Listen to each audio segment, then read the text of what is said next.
कहानी शुरू होती है 1980 के दशक के एक छोटे से गांव रंगस्थलम से, जो चारों तरफ खेतों, नहरों और गोदावरी नदी से घिरा हुआ है। बाहर से देखने में यह गांव बहुत सीधा साधा लगता है, लेकिन असली सच ये है कि यहाँ की पूरी जनता एक अदृश्य जंजीर में बांधी हुई है।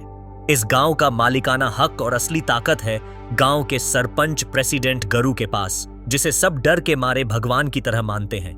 गांव वाले उस पर उधार में जीते हैं, खेत खलिहान उसी के काबू में है और उसकी इजाजत के बिना कोई सांस भी नहीं ले सकता।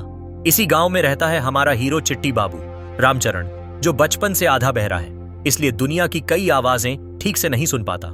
वो एक बहुत ही सीधा सादा और मस्त मौला इंसान है, जिसकी दुनिया बस खेतों, शराब और अपनी मोहब्बत राम लक्ष्मी सामंथा के आसपास घूमती है। चिट्टी बाबू दिल से साफ है, लेकिन गुस्से में थोड़ा जल्दबाज और बच्चा सा भोला है। उसकी ये मासूमियत धीरे धीरे कहानी को एक बहुत बड़ी जंग की तरफ ले जाती है।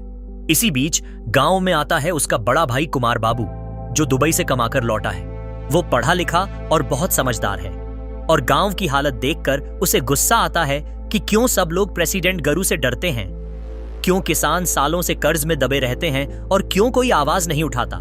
कुमार बाबू धीरे धीरे चिट्टी बाबू की आंखें खोलता है, और चिट्टी बाबू भी देखना शुरू करता है कि कैसे प्रेसिडेंट गरू का राज गांव वालों को अंदर से तोड़ रहा है।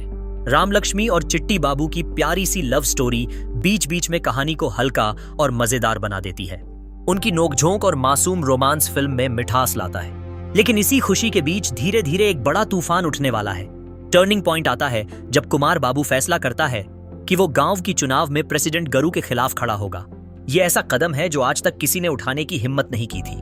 पूरा गांव डर और सन्नाटे में डूब जाता है। कुछ लोगों को उम्मीद की किरण दिखती है, तो कुछ को डर लगता है। प्रेसिडेंट गरू और उसके गुंडे हर तरीका अपनाते हैं, धमकियां, रिश्वत, हत्याएं, ताकि कोई उसके खिलाफ न जाए। लेकिन कुमार बाबू हार नहीं मानता। अब चिट्टी बाबू अपने भाई के साथ खड़ा हो जाता है। पहले वो राजनीति से दूर था, लेकिन भाई के लिए वो सब कुछ दांव पर लगा देता है। दोनों भाइयों का ये साथ फिल्म का दिल है, एक समझदार और शांत, दूसरा मासूम लेकिन जुनूनी। चुनाव नजदीक आते हैं, माहौल और तनाव भड़कता है, गांव में हर कोने पर डर फैला हुआ है, और आखिरकार वो दिन आता है। कुमार बाबू चुनाव जीत जाता है। ये जीत गांव वालों के लिए आजादी जैसी होती है, लेकिन ये खुशी बहुत देर टिकती नहीं, क्योंकि अचानक ही एक दिन कुमार बाबू की बेरहमी से हत्या कर दी जाती है। यह दृश्य फिल्म का सबसे दर्दनाक और चौंकाने वाला पल है। चिट्टी बाबू टूट जाता है, उसकी मासूम हंसी, उसकी भोली आदतें सब मिट जाती हैं। अब उसके अंदर सिर्फ गुस्सा और बदला बचता है। भाई की मौत उसके दिल में आग लगा देती है, और वो ठान लेता है कि अब प्रेसिडेंट गरू और उसके गुंडों को खामोश नहीं रहने देगा। इसके बाद चिट्टी बाबू खुलकर लड़ाई करता है। वो एक एक करके उन लोगों को खत्म करता है जिन्होंने कुमार बाबू की जान ली थी।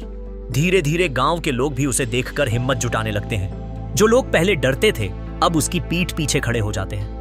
चिट्टी बाबू सिर्फ अपने भाई के लिए नहीं, पूरे गांव के लिए लड़ाई लड़ने लगता है। फिल्म का सबसे बड़ा ट्विस्ट आखिर में सामने आता है।